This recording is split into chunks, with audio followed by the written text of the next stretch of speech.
সঞ্জীবা গার্ডেনের septic tank থেকে উদ্ধার হওয়া দেহাংশ এমপি আনোয়ারুল আজিম আনারের বলেই অনেকটাই নিশ্চিত ঢাকার গোয়েন্দারা। তদন্তে নেমে প্রাথমিক পর্যায়ে তারা সফল হয়েছেন বলেও দাবি করেছেন ডিবির অতিরিক্ত কমিশনার হারুনুর রশিদ। কলকাতা থেকে ফিরে বিমানবন্দরে মামলার বিষয়ে বেশ কিছু অগ্রগতির কথাও তিনি জানিয়েছেন। ওয়ালটন এয়ার কন্ডিশনার এক্সচেঞ্জ অফারে স্প্লিট এসিতে 23,000 টাকা পর্যন্ত নিশ্চিত ছাড়। এমপি আনোয়ারুল আজিম আনার হত্যা তদন্তে 26শে মে কলকাতায় যায় ডিবির অতিরিক্ত কমিশনার হারুনুর রশিদের নেতৃত্বে 3 সদস্যের দল। কলকাতায় গ্রেফতার হওয়া জিহাদকে জিজ্ঞাসাবাদ করেন তারা। মরদেহের অংশ ভারতীয় দলের উদ্ধারের চেষ্টাও দেখেন। ভিজিট করেন মূল ক্রাইম সিন সঞ্জীবা গার্ডেন্স।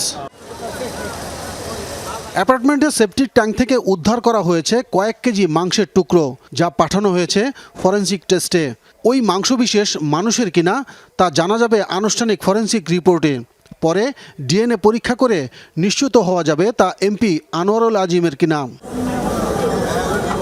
কলকাতায় আরও কিছু ইলেকট্রনিক ডিভাইসের আলামত সংগ্রহ করে ডিবি। 4 দিন পর দেশে ফিরে হারুনুর রশিদ জানান, তদন্ত এখন কনক্লুসিভ অবস্থায়। এই মামলাটা কিন্তু মূলত আমরা একটা কনক্লুসিভ পর্যায়ে নিয়ে এসেছি। প্রাথমিক যেটা মনে করি যে সেখানে স্বাভাবিকভাবে এই মাংসগুলি এভাবে ফ্লাশের মাধ্যমে যায় না, সেক্ষেত্রে আমরা মনে করছি তারই হবে। তারপরেও আমরা এখানে একটা ডিএনএ টেস্ট হবে, ফরেনসিক রিপোর্ট হবে, তারপরে চূড়ান্ত জানা যাবে। এক্ষেত্রে আমি মনে করি আলহামদুলিল্লাহ আমরা যে বিষয়গুলি চেয়েছিলাম আমরা সবগুলি আমার তথ্যপত্র আমরা পেয়েছি এবং আমরা মনে করি আমরা এক্ষেত্রে আমরা বলবো যে শতভাগ আমরা সফল। এ মামলায় পলাতক 2 আসামি, একজন হত্যার মূল পরিকল্পনাকারী আখতারুজ্জামান শাহিন, আরেকজন সিয়াম। শাহিন আছে যুক্তরাষ্ট্রে, সিয়াম নেপালে। তাদের গ্রেফতারে দুদেশ সমন্বিতভাবে কাজ করছে বলেও জানান গোয়েন্দা দলের প্রধান। বাংলাদেশে অপরাধ করে তারা ইন্ডিয়ায় গিয়ে সেফ হেভেন বানাবে, আমরা সেটা করতে দিব না। তাদের সহায়তায় তাদেরকে আমরা ধরে নিয়ে আসবো। এতে মনে করি অপরাধীরা বাংলাদেশ থেকে আবার সেম ওয়ে আবার ইন্ডিয়ার কোনো অপরাধী সেখানে অপরাধ করে বাংলাদেশে এসে সেফ হেভেন বানাবে, এটা হতে দেওয়া যাবে না। তাই আমাদের যে কোনো জায়গা থেকে আমরা আসামিদেরকে পাকড়াও করবই।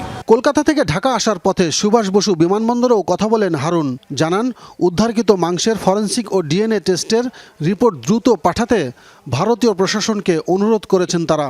মূল যে মদতদাতা বেনিফিশিয়ারি এখানকার কর্তৃপক্ষের সাথে আমরা কথা বলেছি, যেহেতু ওনাদের সাথে এক্সট্রাডিশন ট্রিটিটা আছে, তারা যেন তাকে, যেহেতু এখানে একটি হত্যা মামলা রুজু হয়েছে এবং সে তো একদম বড় রকমের অপরাধী, অতএব ইচ্ছা করলে ওনারাও যেন এই উপর ঊর্ধ্বতন কর্তৃপক্ষের কথা বলে তাকে ফিরিয়ে আনার ব্যবস্থা। সিয়াম কাঠমান্ডুতে আছে এবং তাকে যেন আমাদেরকে আমরা তার সন্ধান আমরা পেয়েছি।